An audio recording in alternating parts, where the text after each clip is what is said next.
Are we live? Can you see people? Okay. Well, first of all, thank you very much to my esteemed guests, Claire and Paul. So we've got Claire Barrett from the FT, and we've got Morning. Paul Johnson. Hello. And we've got Paul Johnson, Director of the IFS. So, Hi. just quick question, guys. How's your week been, first of all? Oh, shall I go first? I Go mean, on. personally, I love Budget Week.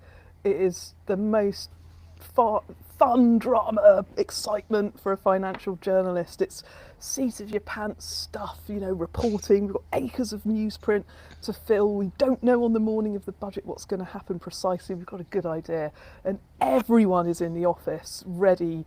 Like a football team almost. Are we going to be able to listen to the speech, get through the documents, find the things that really matter for our readers' finances, for the business world, for financial markets, and it's a real roller coaster. I have to say, this was a very memorable budget because the tax rises and the level of government spending being mapped out were just so large, and we're still feeling the aftershocks even today. There's a big market story going on. I'm in the FT newsroom today, so you might get a little bit of background noise from the people who are in, but it could have been a lot worse, I feel, for our personal finances. But that's not to say that Rachel Reeves couldn't come back next year and raise some more taxes, as I'm sure Paul will tell us. We'll get into that, but yeah, Paul, you've been everywhere. I have seen you on every major media outlet. So are you a broken man at this point, or you feeling okay? I'm feeling all right now. I suspect I might collapse a bit later. It's yeah, I mean the budget week, budget day is very exciting. Sitting there listening to it, then reacting almost immediately, because of course all the broadcast media want immediate reactions. Then we're working through past midnight on budget night to get our analysis done. Then I sort of about 3 hours sleep, though not actually that much sleep because the head's buzzing. Do our presentation on Thursday morning, then various more other things on Thursday, and then more things today. So it's super exciting, but I think I will spend most of the weekend in bed.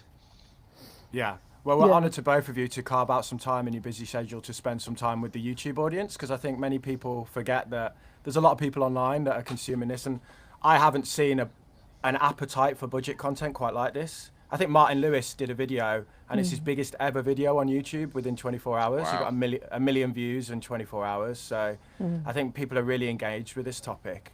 We're gonna go through this. We're gonna talk about taxation. I'd like to talk about spending, and I'd like to talk about growth. We'll start with the taxation point first. But Paul, what I would like to ask you is, you said that Rachel Reeves might have over-egged the 22 billion black hole. Could you give us a feel of where you think, what's an accurate starting position of the finances? Where were we coming from? What was the inheritance, if you will? Well, look, she's not over-egging the fact that it was a really difficult inheritance. I think the over-egging is that she kind of pretended she didn't know that before the election. We all knew that. Now, it is a bit worse than I think we'd appreciated, because it does appear that the last government had effectively hidden some of the challenges. Bizarrely, the 6 or 7 billion of asylum costs were not allocated to the Home Office, and it does look like the so-called Treasury Reserve was spent sort of basically by the beginning of the year, which is what covered the asylum cost before. Some of the other things that she's talking about, we knew perfectly well that there wasn't money in departmental budgets for a 5.5% public sector pay rise, for example. But more importantly, the last government had set out very clearly that they were only going to increase spending by 1% a year for the next several years, and that would mean cuts. And that if you wanted to avoid cuts, you'd have to increase taxes pretty substantially. None of that was a shock. So a small fraction of what Rachel Reeves is saying about there being a surprise is true. Pretty much everything that she's saying about there being a big problem is true. The idea that most of this was unknown before the election is simply not right. Yeah, it almost implies that they're not public record, the books, and that they're hidden away, and you only get to see them once you step into number 11 or whatever. Yeah, I mean, the key facts are absolutely published by the Treasury, by the Office of Budget Responsibility, and so on. The OBR did point out in their document that they had the wool a little bit pulled over their eyes for this year's numbers, but the big story, the big picture remains that yes, we knew most of this. Okay, so let's talk about taxation. I want to start with you, Claire. Okay. The employer's NI rise has been framed in a way of raising taxes without impacting workers. Do you think that's the case? And do you think, who do you think will be really impacted by the employer's NIC rises? Well, obviously employers first, because from April next year, the new tax year, they're going to have to pay a higher rate of tax on our wages. But it is completely wrong to say that there aren't going to be second order effects for the people that they're paying the wages to, because, simply put, the order of magnitude of this raise is going to cause employers to look very, very sternly at how they can reduce their labour costs. Now, the big surprise with national insurance wasn't that the rate that employers pay is rising. That's going from 13.8 to 15%, so that's on top of our wages.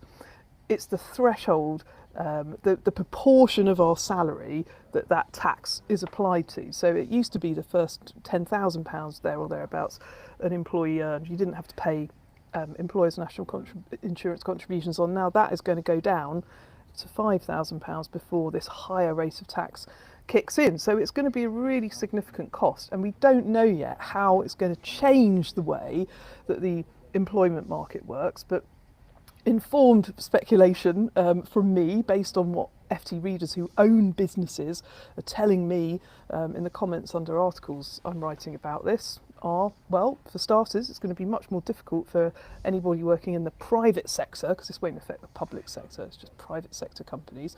Anyone working in the private sector is going to find it harder to argue for a pay rise when costs are under pressure. We could see pay freezes. We could also see hiring freezes, companies being very reluctant to create new jobs and hire more staff. That's something very commonly being reported back to me. Others have said they might want to lay off staff, or if they employ staff on temporary contracts or ones where hours are flexible, cut the number of hours that people are working. On Facebook last night, I've already had friends message me saying my hours have already been cut because people are moving in anticipation of these higher costs, because they know that they're coming down the track. That's obviously very upsetting for people. But then you've also got other areas that this could move into. Will we see a bigger rise in the use of temporary workers, people who are employed via umbrella companies? Now, I'm sure that there's probably lots of people who are employed via these third-party agencies who are on the call today, and I meet many in my professional life. It's very common in the hospitality industry, for example, in IT contracting, and this is going to cause a double blow for them, because the way that your contracts work, if you are hired through an umbrella company, is your headline rate also includes the employer's slice of national insurance, which you have to pay. So anyone who's working as a contractor now is going to have to renegotiate their rate to make sure that they don't see a hit to their wages in April when this happens. And we could see more employers wanting to use these kinds of contracts in future.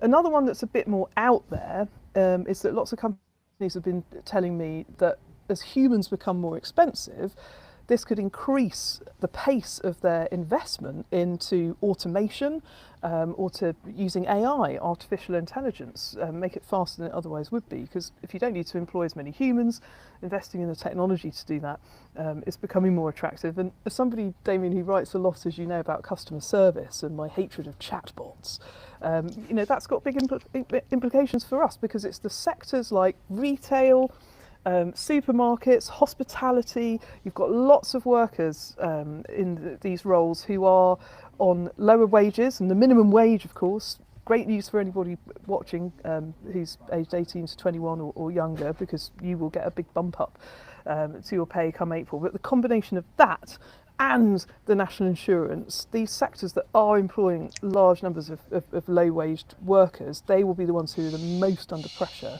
to do something to counter the effect of these rises. Spot on. The IFS did release some work yesterday where they looked at the impact, and it's like a sliding scale, and the lower the paid worker, the higher the cost has gone up relative to their pay, because like you said, it's now about 20% more expensive, say, to employ them with the combination of the two. I mean, I don't want to worry people, but something Yeah. that's worrying me, that I'm preparing to sharpen my pen and write more about, is what impact this is going to have on people who work part-time. Now, I think Paul would correct me if I'm wrong, but a large proportion of part-time workers are women, and a large proportion of them are in low-paid part-time jobs. Now, remember what I said about that threshold coming down. Now, it used to be that if you employed 2 part-time workers as an employer, you'd probably have a lower national insurance bill than if you employed 1 worker, for example. So I do fear that part-time workers, maybe not, this is an effect that we haven't seen happen yet, but it's something I'm keeping a very, very close eye on, because that could be very damaging for a lot of women. Yeah. Paul, the OBR said that 61% of the cost of the employer's NIC rise will pass its way through to workers eventually. About 23% to profit, 15% I think it was in terms of cost. Are we just in a position where we can't tax businesses because we fear that then it will go to the workers, and who do we tax?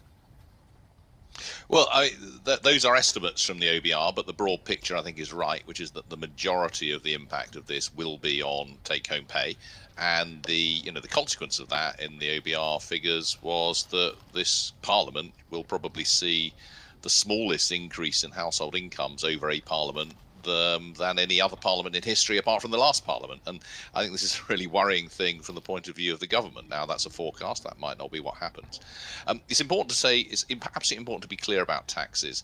Whoever you tax, whoever it looks like you're taxing, whether it's a business or anybody else, in the end, people have to pay tax. I mean, there's no one else to pay it. In the end, people pay tax, and those people can be the employees, they can be the shareholders, or they can be the customers. And I mean, if you think about it, there is literally nobody else who possibly could be paying this tax. And what the analysis suggests is the majority of this will be paid by the employees. Some of it will be paid by customers, and some of it will be paid by shareholders. And of course, shareholders are people who have got money in pensions or ISAs or what have you.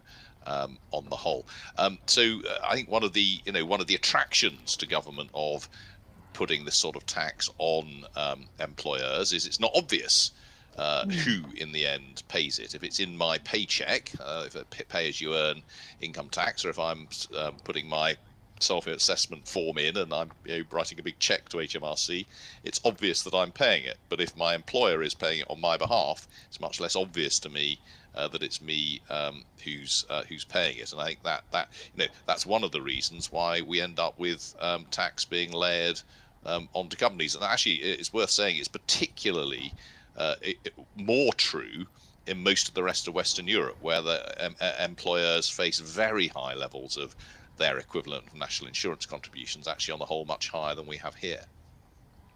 Do you think that, we've spoken on the podcast before, and you forewarned this. You said taxes will rise and it will be the big 3. Labour clearly said before they wouldn't, and then they've done this.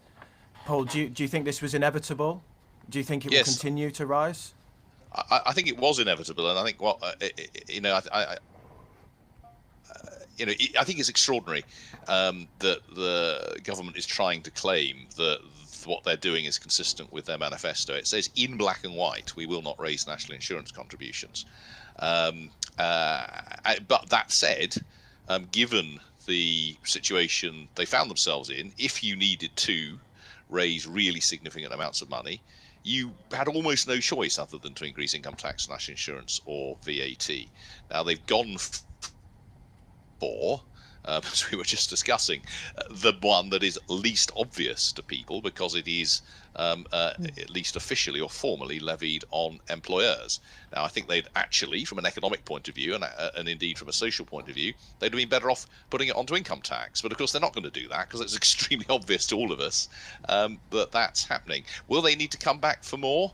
Well, we'll get into this, I suspect, in a minute. But one of the extraordinary things in the budget numbers is there's quite a lot of extra money for public services this year, and some extra money next year, but really very little thereafter. So unless the economy grows faster than expected, or unless they're actually willing to be really tough on public spending after next year, I think they may end up coming back for more. Pin that, because I want to talk about this front loading that you've highlighted within the research in a minute. Claire, the way to avoid this for employers and employees might be through pension contributions potentially. I've got a question here, if I could ask this please, from one of the audience. Walking Madman is his name, which is, you can tell we're on YouTube. Any of the names that were really inappropriate I had to screen out, but yeah. So he's put, with the increase in employer NI, do you think there will be an increase in companies offering salary sacrifice agreements? Could this actually be a win-win, or am I missing something? No, Walking Madman, you are not mad. I was talking about this to some colleagues yesterday, because if you're, we talked about lower paid workers, that's one problem. If you're a higher paid worker, so you've got potentially more money that you could pay into your pension without affecting your lifestyle too much, and congratulations to you if you have got some spare money, because it's a very, very rare commodity at the moment. But it's been a really, really big feature of the personal finance landscape for the last few years, for people to increase their pension contributions, particularly into company schemes, in order to get around fiscal drag. Now, this is, when I talk about fiscal drag, it's the frozen tax thresholds. Now, let me unpack that a little bit for you. So Rachel Reeves confirmed at the budget this week that the tax thresholds, which are the rate at which you start paying different rates of income tax, so £12,500 roughly, that's when you start to pay income tax, 20%. Then when you get to £50,000, that's when you start on the next layer of salary above that to pay 40%. And then there's this horrible one, £100,000, which is not very well known about. Your personal allowance gets removed. So actually you're effectively charged 60% income tax on that slice of income between £100,000 and £125,000. And to make matters worse, if you've got young children, it's also, if one parent's earning above £100,000, that's where you start to lose your state childcare benefits, tax-free childcare, and certain numbers of free hours that nurseries and childcare providers will offer you. So lots of people have been working out, if they pay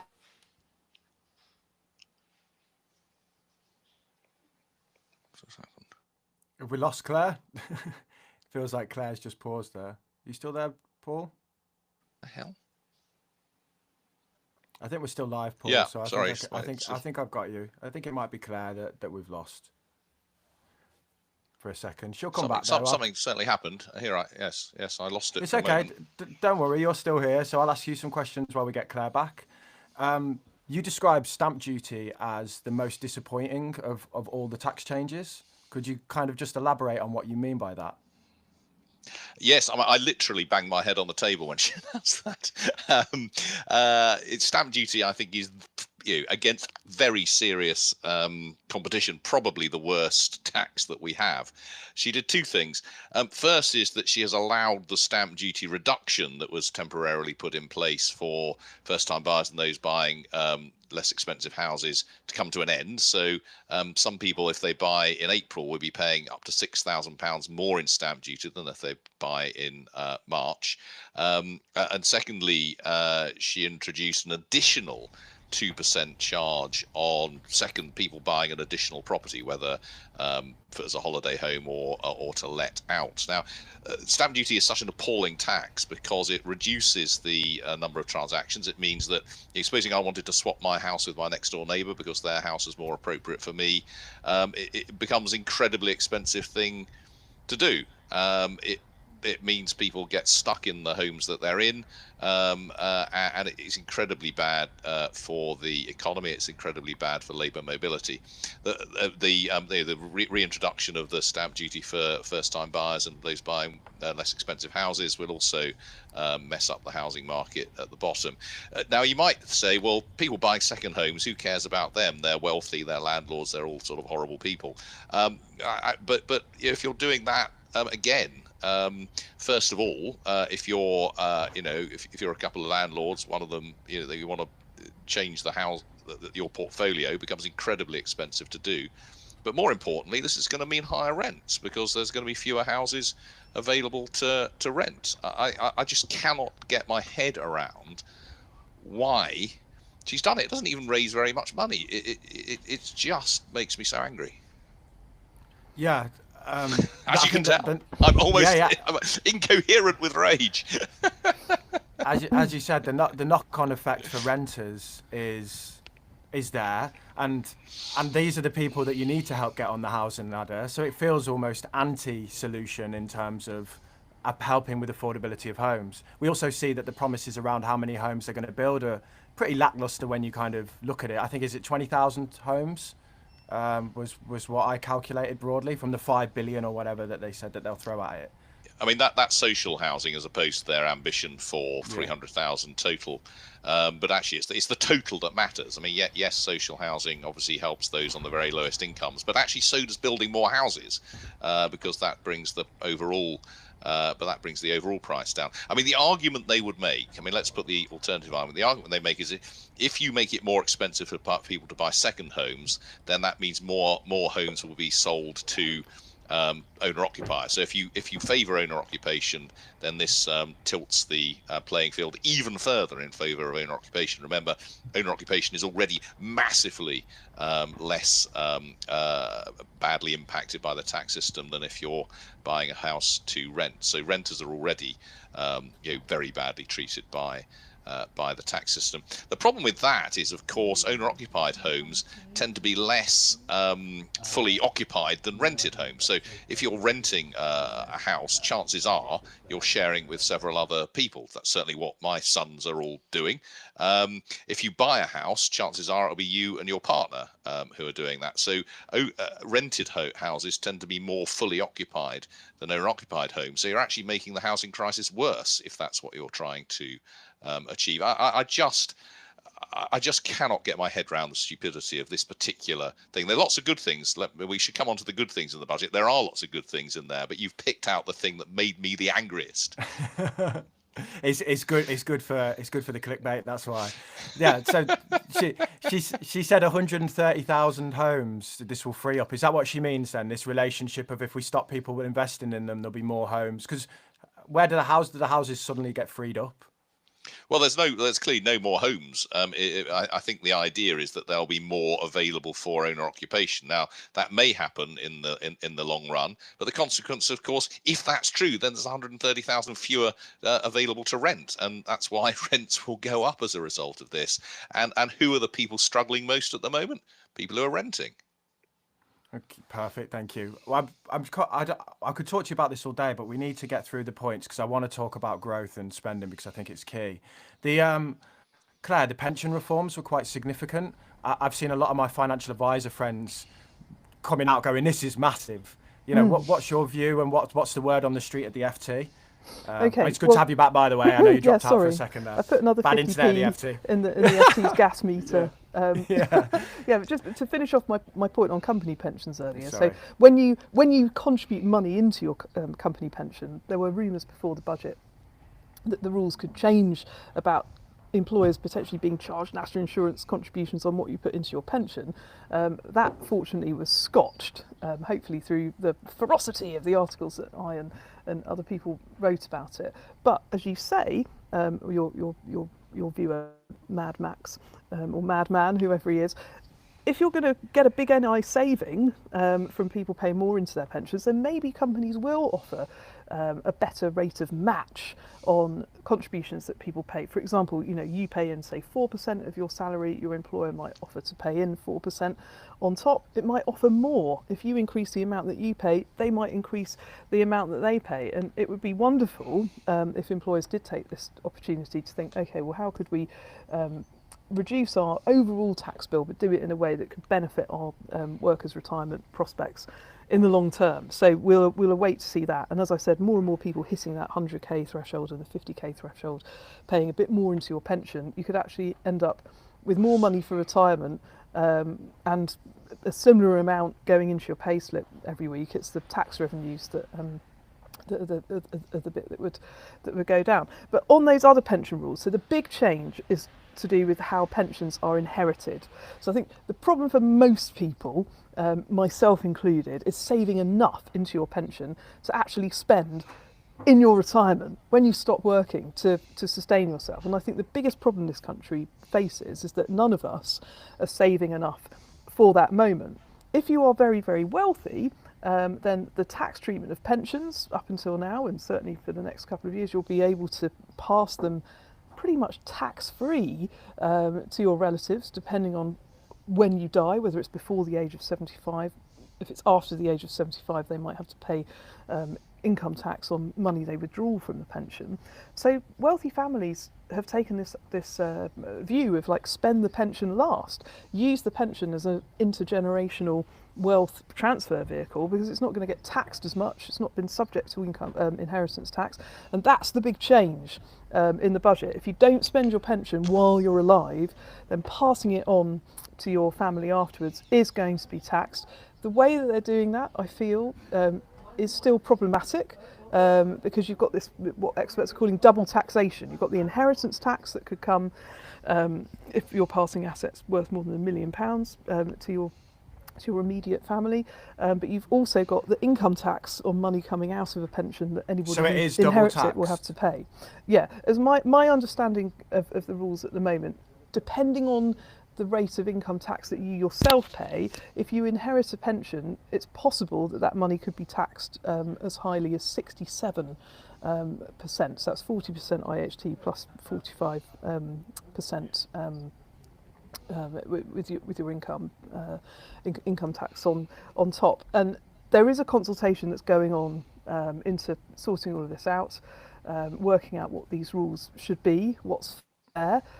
That consultation should definitely look into how much more complex this is going to make the business of paying inheritance tax for families who, well, in one sense, are lucky enough to have enough money to trigger an inheritance tax bill. But the horrible fact is, when an inheritance tax bill comes, it has to be paid very quickly, within 6 months. And it's not common for the probate system, for the dead person's estate to be reconciled financially before that bill is due. So Steve Webb, the former pensions minister, and many other people are warning that that must be sorting out the dreadful administration of probate and inheritance tax must be part of this process if the Chancellor is to go ahead and impose inheritance tax on more families in future.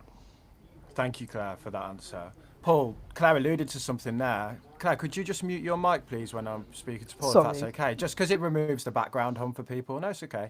Paul, so Claire alluded to something there, that the changes in the rates aren't enough. There needs to be reform of the system. And you've been really critical about this point as well, that basically this budget was lacking in any form of reform of taxation. Yeah, I mean, actually, the nearest we got to reform was in the inheritance tax system. Something certainly needed to be done to the inheritance for pensions. I mean, it's ludicrous that pensions were getting used as essentially inheritance vehicles. But as Claire said, I think there's a strong argument that they slightly overdid it in terms of the level there. We might come on to the agricultural and business relief in inheritance tax. I'm going to get a heap of manure dumped on me by saying I think that was a good change. If you're going to have inheritance tax, we can argue about whether you should or you shouldn't. Having all sorts of special arrangements for special groups just is neither efficient nor equitable. But if you look at the rest of the tax system, there was no reform there at all. I mean, as we said, they brilliantly made stamp duty even worse. The capital gains tax rates went up, but there was essentially no reform in capital gains tax, something which is very, very much needed.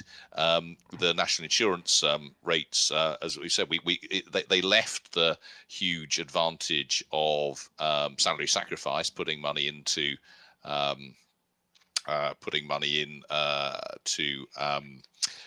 pensions from from the employer in place, so it makes it very easy for people to avoid that. That no changes really on income tax or anything else. Now, to be fair, again, this is the first budget. They've only been in office for 3 or 4 months. You might think that the first budget will be the one that's used for raising money, and maybe the second budget will be where we see some reform. So I think we should, to some extent, hold our fire on the lack of reform. You've been pretty outspoken, though, or the IFS has, about how much money it will actually raise. Because, you know, we see 40 billion, but actually when it comes through the wash, it seems like it's a lot less, doesn't it? Could you just share what your findings are there? Sorry, say that again? Sorry, I watched your discussion on this yesterday, and you implied that actually the headline rate, the 40 billion, will be much lower than is quoted. So you said there that they're looking to raise lots of tax first, but right, it yeah. seems So like so from the national insurance number, I mean, the 25 billion is what I mean. There's no sleight of hand here. This is all fine, as it were, in the as it washes out in the numbers. But if you look at the table of contents, the budget table, it says 25 billion from employer national insurance, but for the reasons that we described earlier, the net increase is more like 16 billion, because if employers are paying less to their staff as a result of this, then there's less national insurance and income tax being paid, and if there's somewhat less in the way of profits, there's less corporation tax being paid, and so on. And in addition, the government is compensating public sector employers, so the net benefit to the Treasury is more like 10 billion than it is the 25 billion in the table. But in the sort of the forecast for total tax revenue, that is all taken into account. Okay. I'm going to ask you both the same question, but I'll start with you, Paul, because we're here. What are the good bits of this then? You said, I don't want to be too negative here, and you said there are some good things that have happened. Well, I think the best thing in a way is that as Rachel Reeves said, did something very different to most chancellors, faced with a difficult fiscal situation. In the 1990s and back in 2010, what governments have done is just slash investment spending. So slash capital spending, building hospitals, building roads, what have you. And Rachel Reeves didn't do that. What she did was say, look, I want to maintain that at the same fraction of national income as it is at the moment. The last government was planning quite severe cuts in it, and she won't get the benefit of this. We won't get the benefit of this until beyond the political cycle. So that's quite a brave thing to do, and I think it's the right thing to do for the economy. And I think she did face up to the fact that we have this big choice between tax and spending, and she made the choice. She said, look, the public services really are in a terrible place, and we need to raise additional money. And despite what it said in the manifesto, as I said earlier, I think she was right to look for one of the three big taxes for that money. I mean, she made a choice. You can argue about the choice, but the choice was a clear one. And I think, given the state of the public services, I don't think she had. I think that was almost certainly the right direction to go in. So, I mean, if you look at this budget at the macro level, at the broad level, I think there were some sensible choices in there. What do you think, Claire? Well, obviously, the Chancellor is operating in very difficult circumstances, and I think that everyone watching would agree that we do need to rebuild public services. Anyone who's tried to get a doctor's appointment, a dentist appointment, find a nursery place for their child is going to come up against all kinds of problems that have been exacerbated by years of underinvestment in the public services. So I think that argument is one.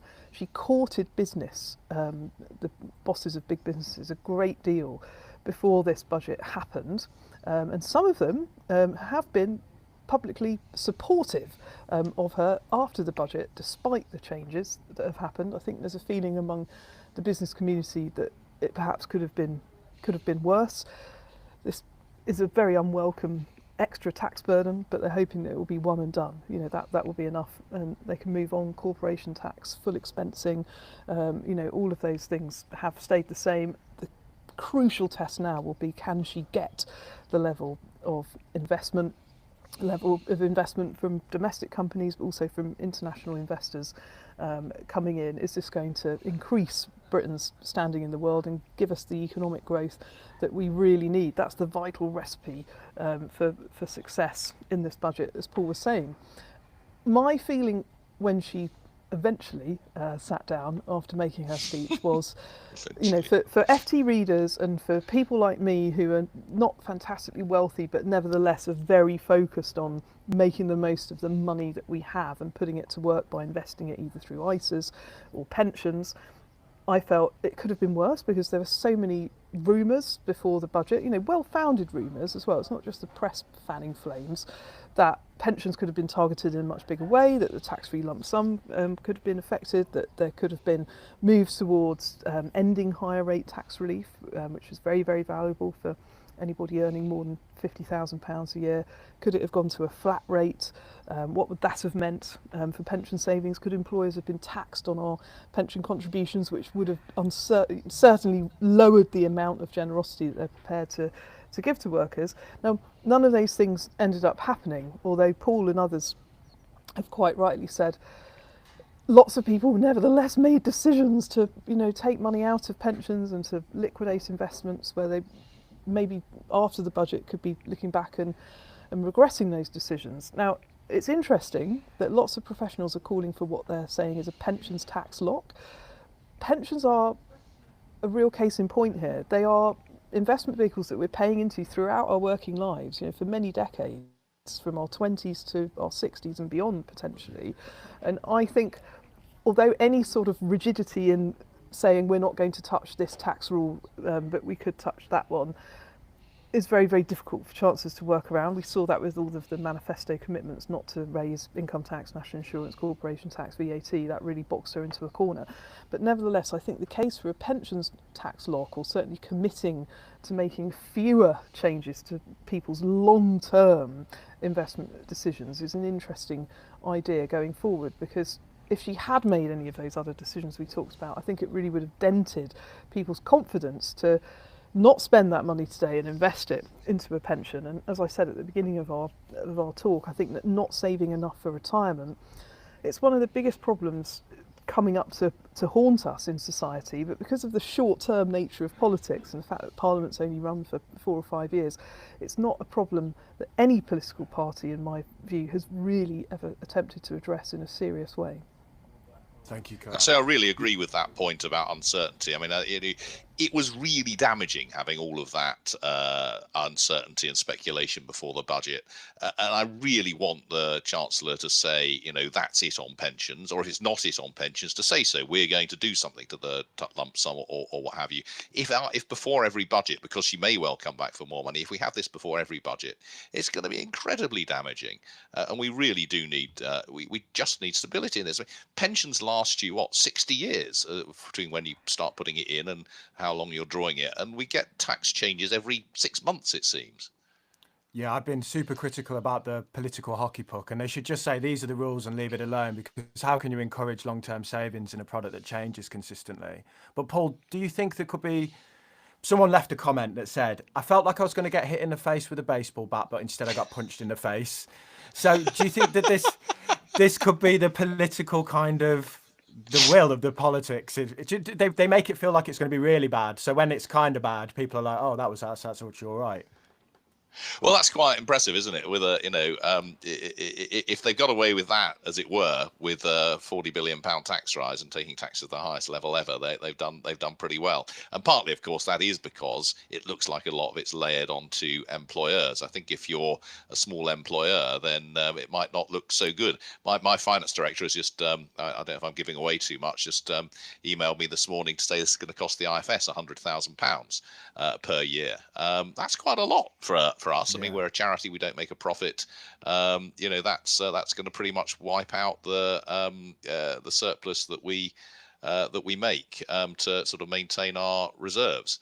This is that's clearly going to hit small businesses, small organisations, charities, whatever you want to call them, fairly hard in the short term. But in terms of individual taxes, I think broadly speaking, the Chancellor was quite careful not to hit individual savers and others on the whole, with these individual exceptions. I mean, if you're looking to buy another house, sorry to go on about stamp duty, if you were hoping to avoid inheritance tax by having money in a pension, if you were hoping to leave on an extremely expensive farm without any inheritance tax. I mean, if you're in those positions, then you have been hit by this. But actually, that's not very many people relative to the population. Yeah. Do you feel for the farmers at all? I lived on a farm once, and they tend to be asset rich, cash poor. And £1 million isn't a lot when it comes to a farm. You can have equipment that reaches that cost quite easily. So do you think it's a bit aggressive on the farmers? No. Bluntly. I agree. If you actually look at the numbers, the vast majority of farms that were that were inherited in recent years used less than the £1 million of agricultural relief. So this will affect a very small number of, on the whole, very valuable farms. And as I say, if you're going to have inheritance tax, and that you can have a reasonable conversation about whether you should have it. I could make a case for, people in North London having a higher inheritance tax allowance than other people, because homes here are worth more, or people who have not inherited themselves, and therefore they've saved all the money themselves. Perhaps they should have a lower inheritance tax rate, or perhaps those worked in the public sector, or those worked in the private sector, or what have you. I mean, the problem is, of course, once you have an allowance like this, it's very hard, as we've seen, to get rid of. So the number of people here affected is absolutely tiny. It is still a much more generous inheritance tax system than is available to pretty much anybody else. And actually, with a little bit of tax planning, and this is obviously not the point of the system, really quite easy to get around. If it's genuinely a family farm, we'll hand it on earlier.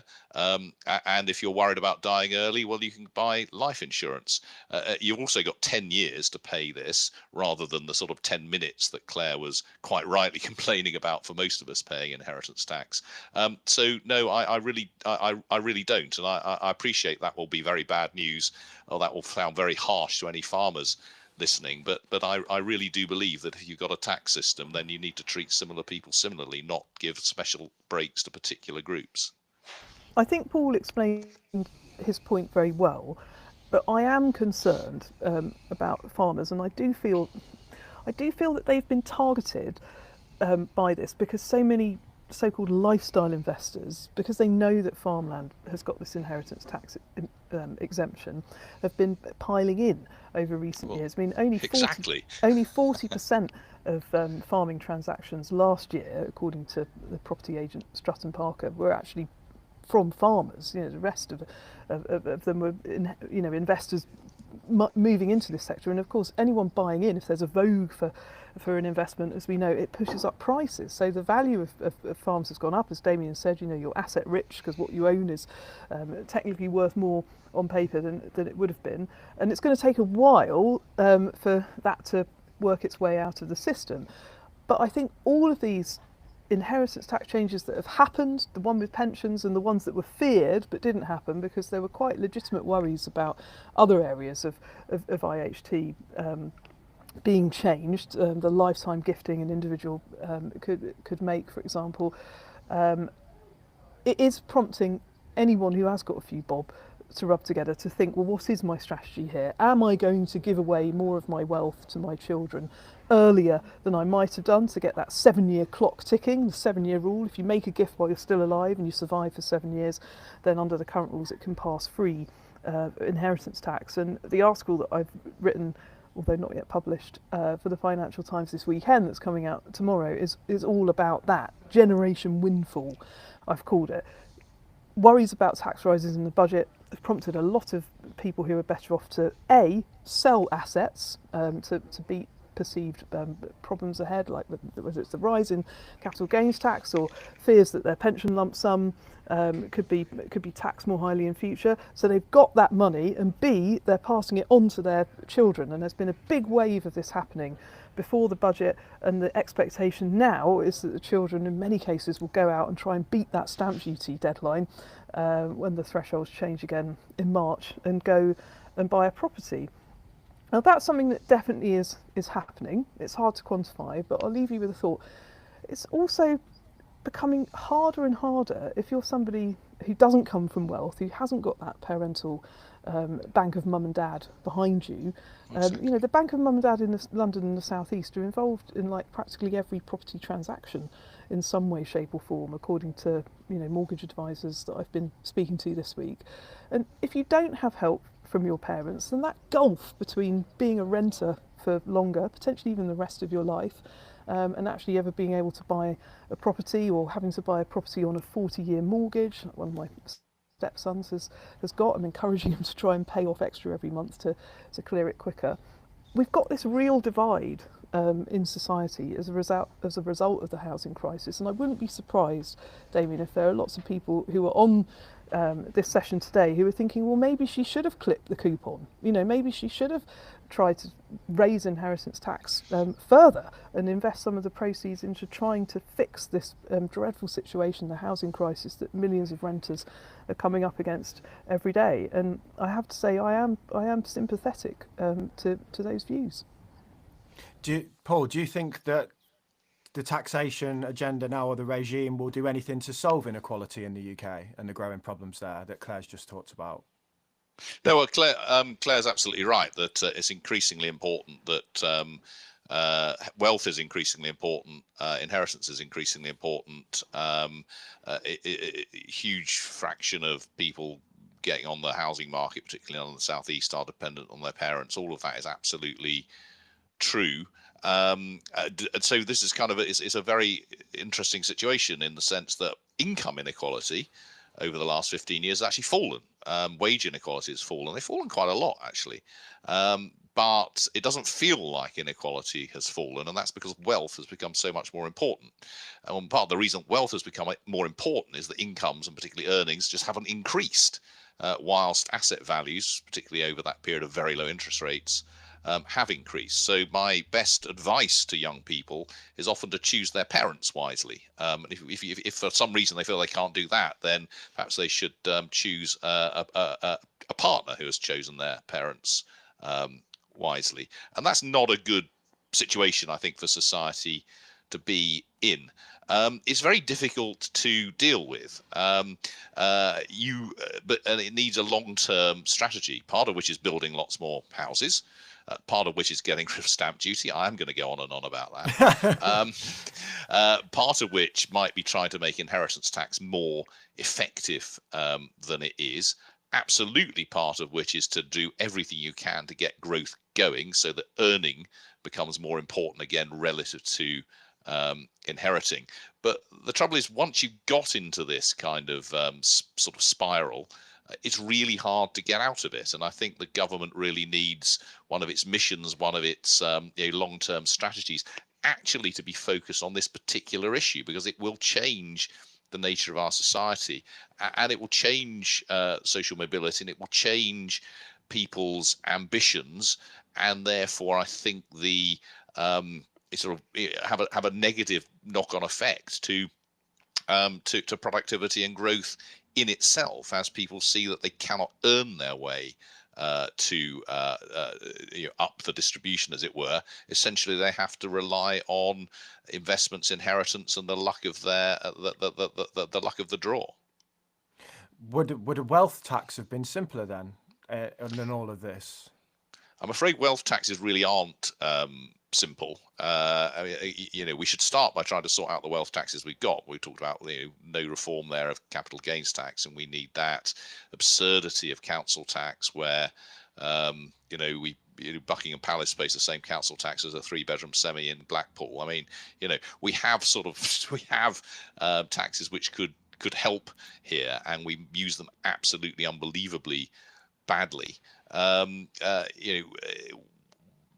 You might have scope for some kind of wealth tax on the very wealthy. I mean, there's no world in which we can or should be having a broad-based wealth tax on people on, if it ends up taking money out of their pensions, or taxes them in addition to council tax on their homes.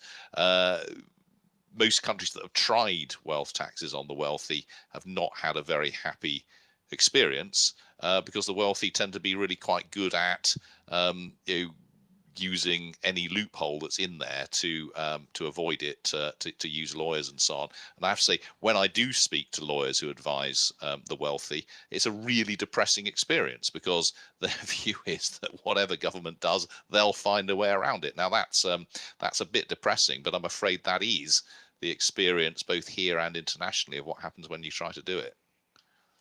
Right. Well, we've got about 40 minutes left, so we could talk about taxation all day, couldn't we? But let's move on to spending. Paul, could you just outline what you see as the biggest commitments in terms of spending, the real commitments, not the things that were spoken about in the speech, but where the money is actually going to go over the next few years? Well, there's two. I mean, let's talk about the investment and the day-to-day side. I've already said I think one of the positive things about what the Chancellor said was that she's keeping investment spending up. Exactly where that's going is always difficult to determine, but I think we can see two or three elements to that. First of all, the biggest winner here is the department, in terms of government departments, the Department of Energy and Net Zero. So quite a lot of this is, as you'd expect, going on green things, on getting us to net zero. Second, you can see there's quite a lot in there for schools and hospitals and so on, very much needed. Now, two things that about those. We talk about investment as being something for growth. Well, we do need to spend money on schools and hospitals, but that's no more growth friendly than spending money on teachers and doctors. So there's nothing special there in terms of growth. And getting to net zero also is absolutely something we should spend money on, but it's a different thing for getting towards growth. The thing that surprised me most about the investment spending was there was a cut in the Department for Transport budget. Now that it does not strike me as a growth-friendly thing to do. So broadly speaking, good that there's investment money. How much of that will really impact on growth in the long run, I think remains to be seen. In terms of the bigger bit, which is day-to-day public service spending, the health service, teachers and justice system and so on, it's quite a big increase this year. Now that's what's very striking about this is, and I think this is part of the the inheritance, which was a really bad and difficult one. It was a really difficult inheritance for the Chancellor, for the government.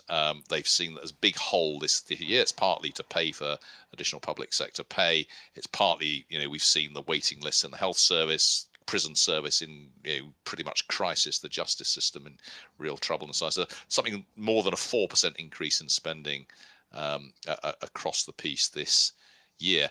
And unusually, it's not all going to the health service. Actually, local government and the justice system and so on have done relatively well out of this, and that just reflects the fact that those are the areas that have been really, really starved of money and really struggling. Next year, about a 2.5% increase in spending relative to this, which is decent, but it's not super generous. But take these 2 years together, and you've got quite a significant increase in spending across the piece, as I say, with places like justice and local government doing quite well. Now, these are the only 2 years where we know where the extra spending is going, because where we've had the spending review. The Department for Education knows how much money it's going to get. The health service knows how much money it's going to get, and so on over those 2 years. Look forward, look to 2026 and beyond.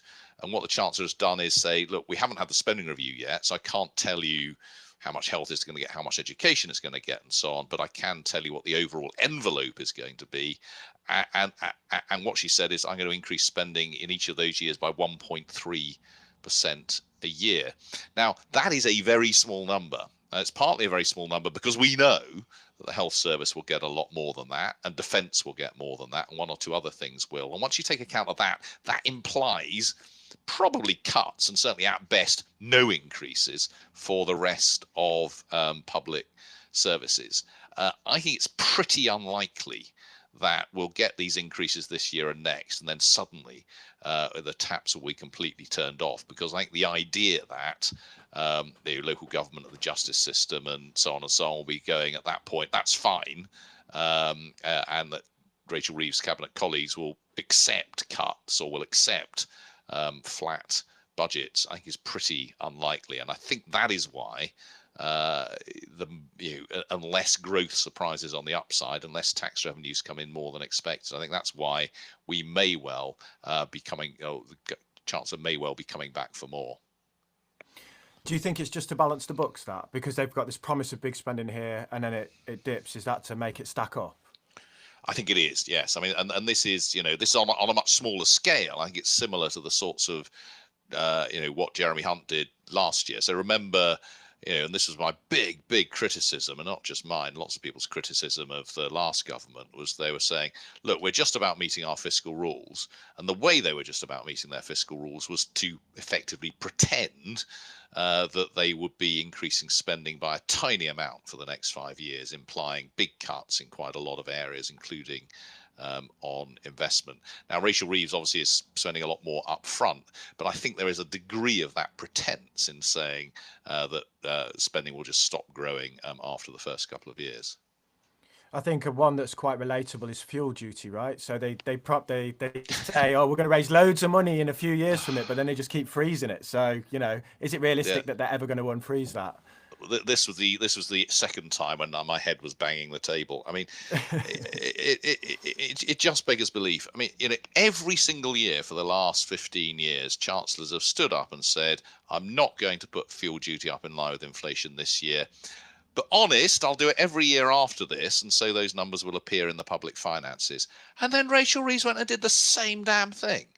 And if you're not going to increase fuel duty this year, when you're doing 40 billion of tax rises, and petrol is quite, much cheaper than it was 2 or 3 years ago, and you're right at the beginning of the Parliament, I can't see that she's going to do it again. And yet, just like all of her predecessors from the Conservative Party, she's saying, won't do it this year, but honest, I'll do it next year. Yeah, it's interesting because at the same time, buses have doubled in price and transport spending is a cut. So what you're incentivizing is people to drive petrol cars, right? No, fuel consumption cars. Claire, do you think the spending will be enough for people to see a meaningful improvement in the public services?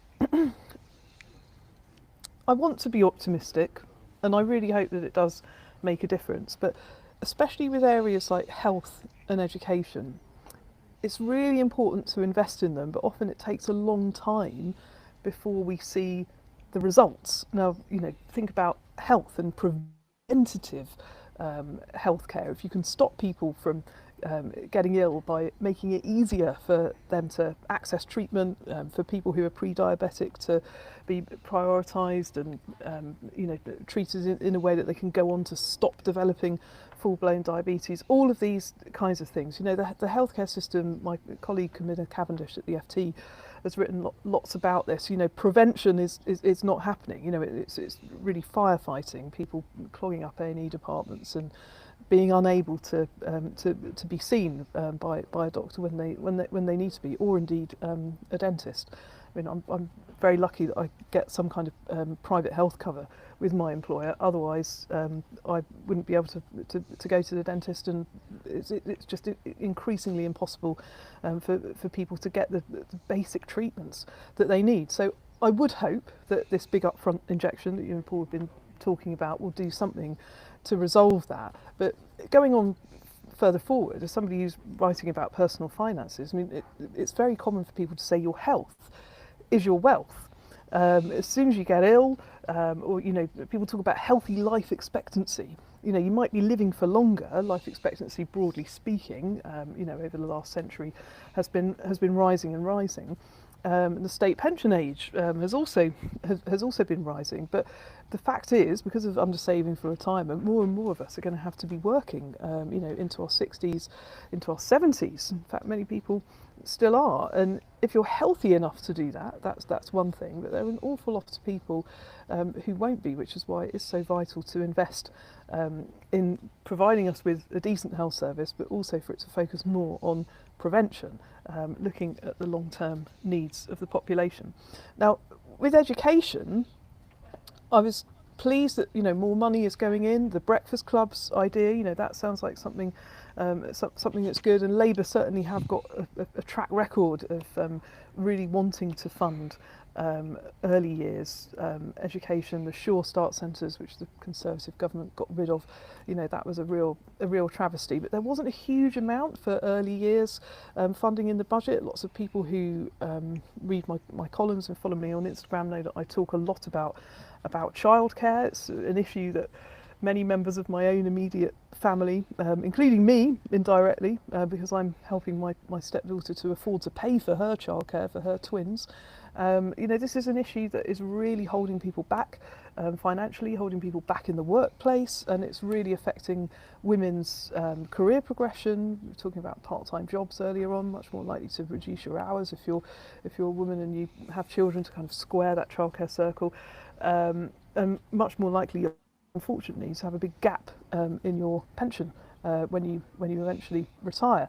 So I would have liked to have seen more in the budget for early years, but the best investment in reality is in education. If we're going to close the inequality gap in society, if we're going to skill up, if we're going to improve the productivity of workers, which is a big problem for Britain that economists have puzzled over for ages, then education is a fantastic thing for governments to invest in. It's a fantastic thing for us all to invest in. Damien, you and I have talked about investing your spare money in the stock market and educating yourself about your finances. That's certainly a very valuable form of education, but also upskilling and making sure, just because you've left school or you've left college or university, it doesn't mean that you should stop learning. Now, I've learned an awful lot through you about the power of social media. I've learned how to edit videos. I've been on training courses in my 40s in order to pick up these new skills, and that has been very valuable to my career at the FT. So the outlay for me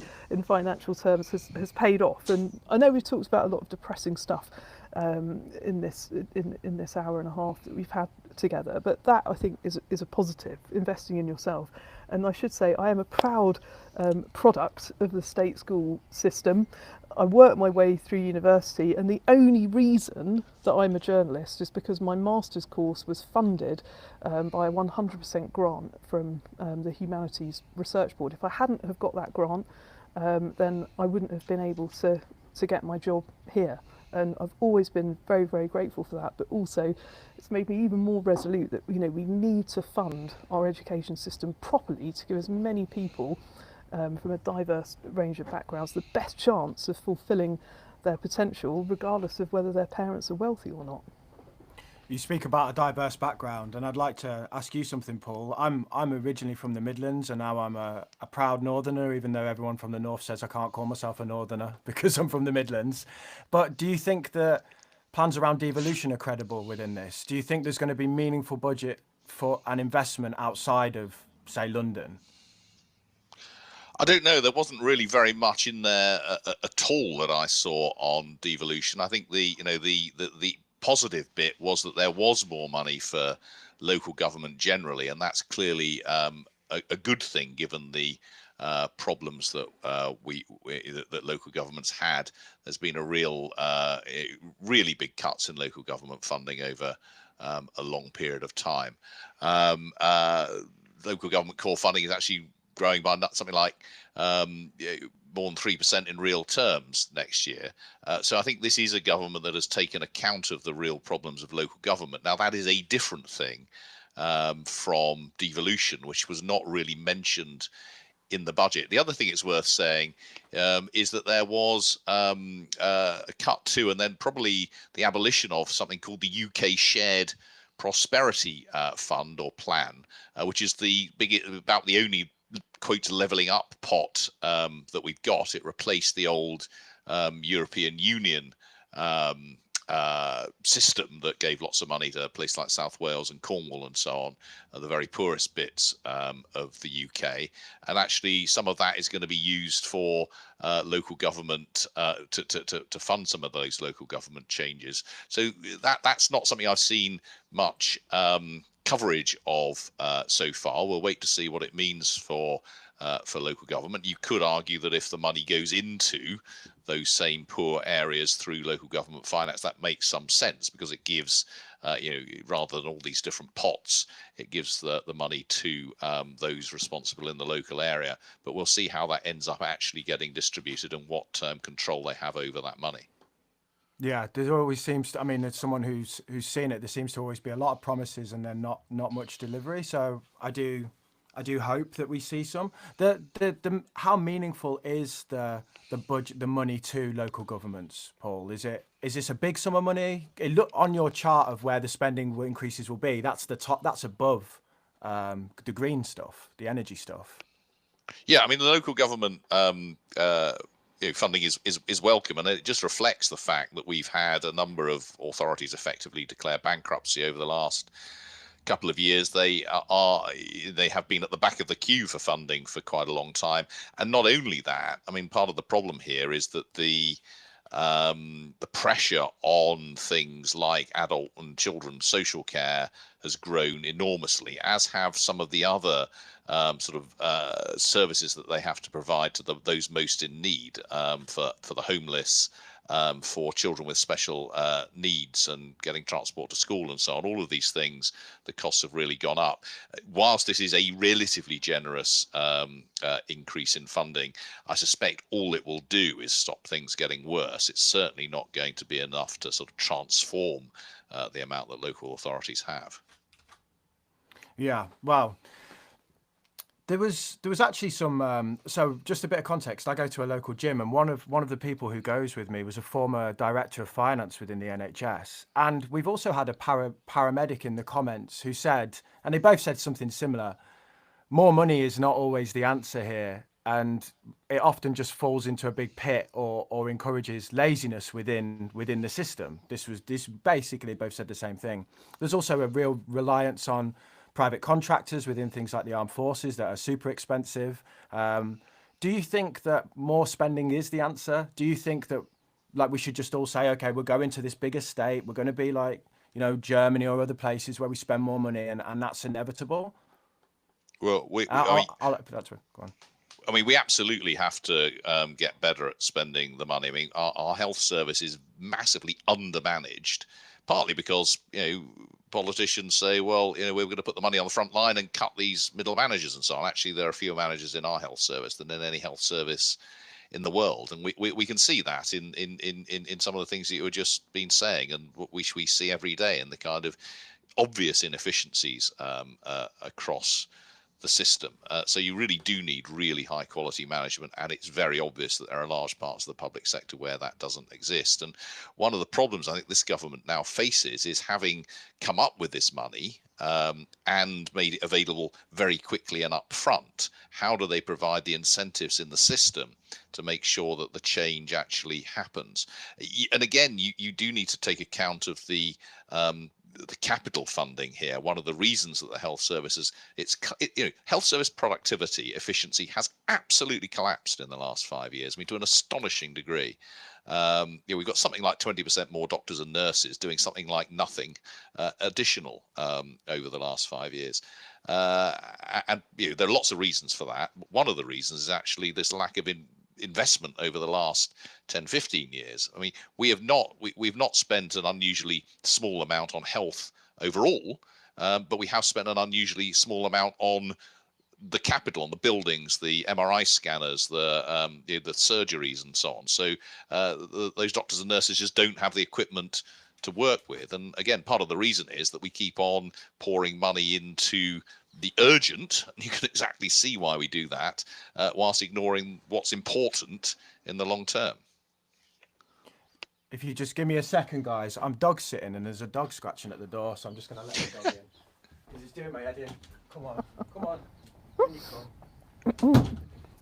If you can't be him, join him, I guess. Yeah, I'll lock him out so he doesn't disturb me, but he's just headbutting the door the whole time. What do you think, Claire, in terms of spending, and what about your colleagues at the FT? I'm sure there's a bit of a split. Oh yeah, it's a good question. I'll be honest with you, Damien. I've been so focused on the personal finance aspects of the budget, I don't feel sufficiently qualified to comment authoritatively on what else has been going on in the rest of the newsroom. Markets have been the big concern for us for the last 24 hours. Like, how is this news of all of the extra borrowing to fund the extra spending being digested by the bonds market, and what effect is that going to have on our personal finances? Again, it doesn't matter if you're invested in gilts, although many people's pensions contain gilts, as we found out after the mini budget. And I stress that this is nothing like what we saw after that particular outing by Liz Truss and the former Chancellor. But we're thinking very much at the moment about interest rates. Now, interest rates have started to go down, but all of the movements on markets in the 2 days since the budget are suggesting that actually the falls in interest rates that we were expecting to see won't happen as quickly, perhaps as anticipated. Interest rates and maybe even inflation will stay higher for longer, because the other way that businesses could recoup some of the money that they're going to be spending on those higher national insurance bills ultimately is putting up the price of the goods that they're selling us.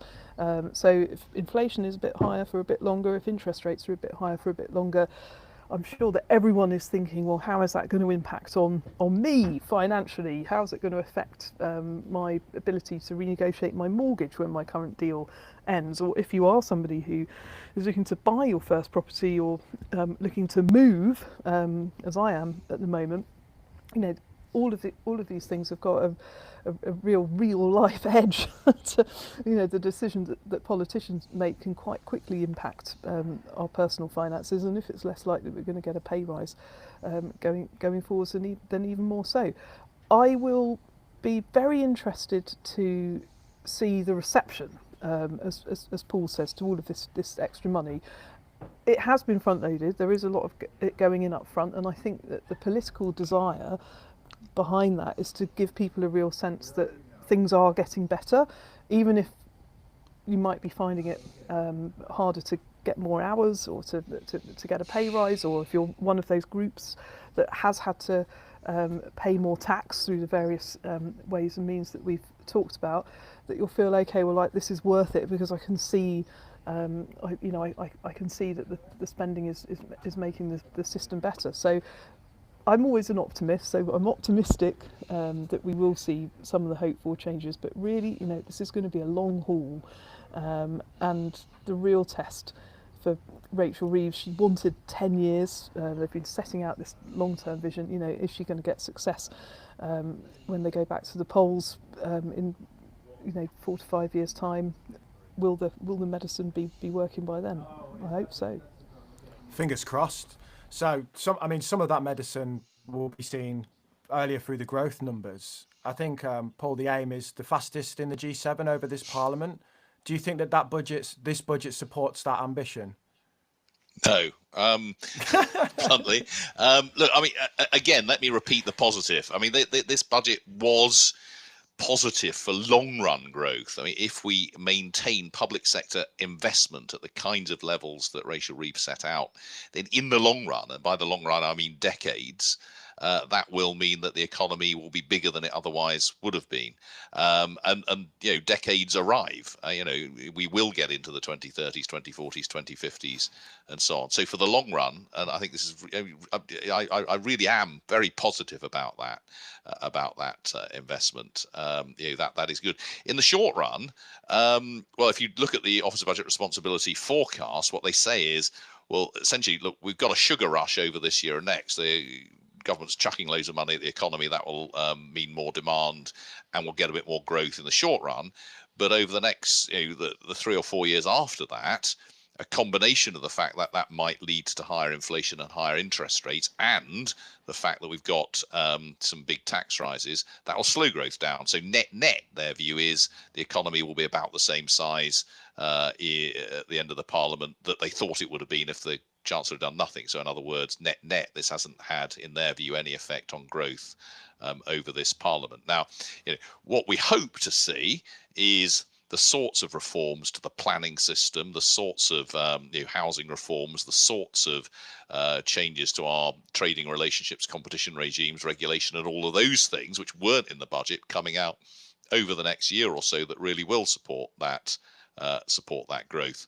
The last thing I'll say on this is it does seem to me at least plausible that we'll get lucky in the following sense that we've had terrible growth for the last 15 years.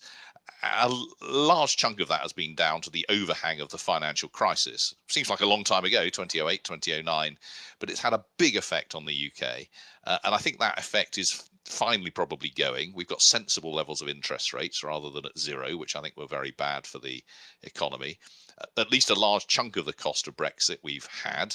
COVID is gone. The energy price spike has gone. If we don't get any more shocks, we might just get a better period of growth over the next 5 years than we've had for a while. That's not a forecast, but it is, I think, a ray of hope. And you think things like planning reforms are more aligned with growth than the budget, for example? That's what you think we need to see? Yes, and I think they need to be super radical. I think we need to make a big change to the cost of building things and how easy it is to build things, whether that's houses, roads, windmills, whatever it is. I'm not convinced. Well, when we don't yet have plans that do that, and I think this will be a huge opportunity to make a big change here. The problem is there are obviously risks here. The more radical you are, the more people you irritate by building roads through their back gardens or pylons in their front gardens. But I was really encouraged by what Keir Starmer said at the Labour Party conference. Actually, he laid out the choices, he laid out the trade-offs. He said, look, if we're going to have growth, we're going to have to do some of these things, which is going to irritate some people who are living near these new buildings. It was kind of very different from the sort of you can have your cake and eat it rhetoric of Boris Johnson, for example. But the proof of this will be, to mix my sweet puddings metaphors, the proof of this will be in the pudding, but you can't have your cake and eat it. Yeah, I've got a question here from someone on growth. His name's Colin. On the fact that the top line in terms of increases in spending are around green, but you highlighted there, Paul, that really isn't direct investment, as you would say, that might lead to growth. Do you think economic growth is compatible with the green revolution? Because he feels that it's increasingly necessary that we have that green revolution.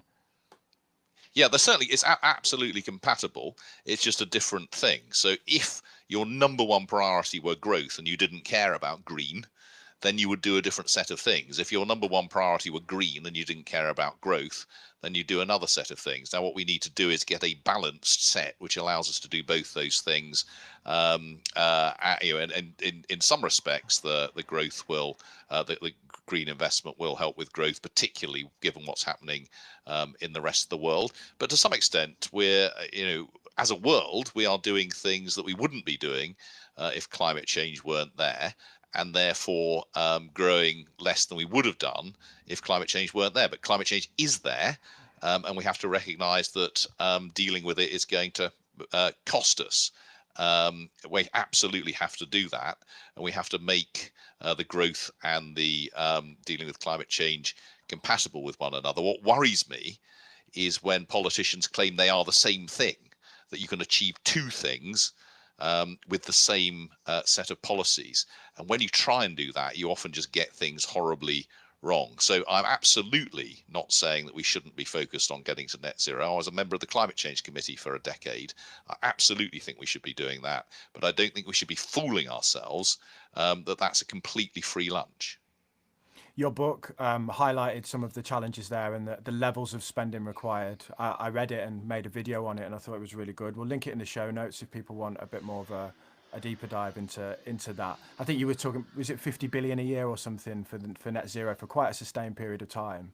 I think was the number, if I can remember right. Yeah, I mean, we have to be clear. Thank you for advertising my book, Follow the Money, New York Times bestseller. Please buy it. It's treasure trove of killer above your head. And all those sorts of things. It is above my head. There's a whole shelf of them there. The paperback's only about 10 quid. It's very well worth it. Anyway, what was your question? Spending on climate change. I think the key thing is, of course, that most of the large majority of the spending which will get us to net zero will will be done in the private sector. Thinking of green energy, the windmills and the solar farms and so on, governments put nothing into that, or next to nothing into that. That's private investment, paid for, of course, broadly speaking, in our bills. The long run effect will be potentially to bring the bills down, but the short run effect has clearly been to put them up. But that's not government spending. And electric cars, again, that's not government spending. I mean, the worldwide car industry has invested billions in the R&D to get us where we are there. But going forward, there's clearly going to have to be some really big government interventions, because we are not all going to rip out our gas boilers and put in heat pumps or whatever the alternative is voluntarily. We're going to have to get some government sponsorship for that. We've seen the governments giving grants, for example, to steel producers so that they can move to electric arc furnaces to produce their steel. So there will be costs, and they will be significant, but they're not stupidly significant. I mean, they are perfectly manageable over the next 25 years, which is what we need to think about now. It's only 25 years to 2050, which is when the target is for net zero. So that will be significant, but by no means unaffordable.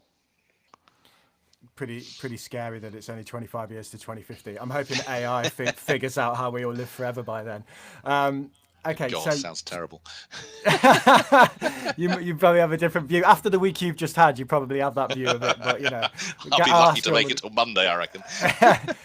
do you think more taxes are on the cards then, into more tax rises to accommodate for these big problems?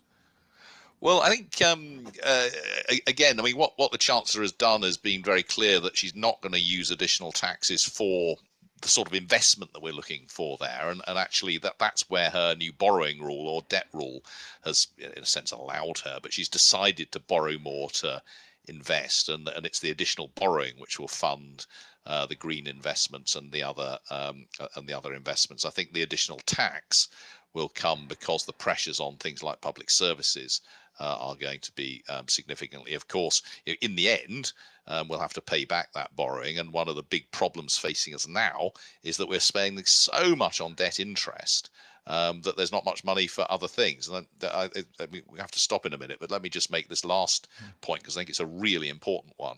People often talk about government borrowing as if it's almost a free lunch. But that free lunch has come back to bite us at the moment. We're spending more than £100 billion a year, every year, just on debt interest payments at the moment. That's £100 billion that the government has to take from us and just give to the holders of government debt. It means that for the first time in decades, the government is going to have to take more from us in tax and other revenues than it gives back to us in benefits and public services and so on, because it's having to spend so much of that money on paying for the huge pile of debt that it holds. And that means in economic terms, it has to run a primary surplus. So we're spending more on debt interest than on any public service other than the health service. I mean, the scale of this is enormous, and it does indicate, the limits or the costs to borrowing for investment that is good in the long run. Thank you, Paul. I'm going to finish with you, Claer, because like you said, we've got 4 minutes. First of all, I want to shout out your book, What They Don't Teach You About Money, just so that we're... Thank you. I've got my giant copy of it here. Yeah, that was our first ever episode on the podcast, and you got us off to a great start. So, we're eternally grateful to that book. I don't have a book, so I've got nothing to promote. But I got not yet, Damien, because your next skill that you're going to get under your belt, your belt is going to be book writing, and trust me, it's a tough discipline. But I was doing like 1,000 words every morning before coming into work at one point, and that's how I managed to get it written so quickly.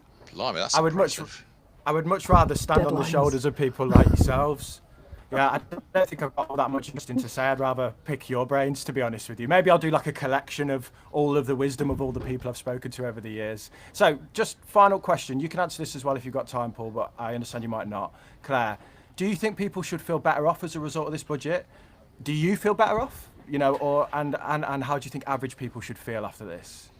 I do feel a sense of relief that it's happened, because there's been so much speculation in the run up to this budget. I mean, like saying that you've got this £22 billion black hole nearly 4 months before you actually hold the budget and don't give any indication of how you're going to fill it. I do think that that was a mistake, because it has caused people to make, you know, irreversible decisions about their personal finances in many cases, even though I might be sitting here today thinking, oh, you know, it wasn't as bad as it could have been from a tax point of view. There wasn't enough reform, as me and Paul have alluded to, but I think it became obvious pretty quickly after the black hole announcement that any hopes after the general election that we would see a tax reforming Chancellor gave way to the fact that we would need to see a tax raising Chancellor. But who knows? I mean, I would hope that if, you know, we've both been optimistic about growth prospects on this call today. I would hope that if that does happen, then maybe better reform can be looked at more deeply in the future, because the tax system in this country is just so unbelievably complicated, and you know, those reasons to protect pensions and our very, very long-term investments from frequent changes, as I've said before. So let's try and end it on a positive note. But as for me, this weekend I've got one of my stepson's birthday parties, and after that I'm having an hour-long massage. I've treated myself to it because my shoulders, my fingers, my RSI is all absolutely terrible as a result of being chained to my keyboard. But it has been a fascinating week, and thank you very much, Damien, for inviting us both to share our thoughts with you today. No, thank you for coming on. And I mean, Paul, I know you've got to go. I just wanted to say thank you for your time as well. And I know that I know that you've announced that you're leaving the IFS, so I just want to wish you good luck in future endeavours. Thank you. It's been very, very sad leaving after all this time, but you know, I've been doing it for quite a while. Perhaps I should get a massage like Claer, but I'm going to the fireworks at Alexandra Palace instead. And indeed, I've got for the first time tickets to the beer festival there as well. So I'll be drowning myself probably. And maybe you should get a YouTube channel as well and an Instagram account. Yeah. So Well, I we'll might follow need some you. training can someone at the FT train me on how to do that? I volunteer myself. Well, Excellent. Yeah, you can tap me up as well, and you get 1p off those beers, I hear now. So Yes. you know, they bought that. That was the biggest cheer of the day, wasn't it? The 1p off the beers and everyone. Again, something that made me so angry. Actually, I mean, I've got no problem about 1p off beer, but the fact that all of these MPs sitting around listening to £40 billion worth of tax increases and all these serious changes to public services, all they can do is have a big cheer on 1p off beer. I mean, for God's sake, guys, take this seriously. I mean, this matters to people. Yes, it's nice to have a penny off beer, but for goodness sake. Yeah, Sorry. They were constantly. They were constantly reminded that the public were watching. It was like, the public are watching this, you know, you need to behave. Like the speaker kept reminding everyone. It was, yeah. Anyway, Exactly. The public have been watching this. And so thank you so much for your time. I'll let you get on with your days. All right. No, Lovely. my pleasure. I'll switch soon. Bye-bye. See you later, Claer. Bye.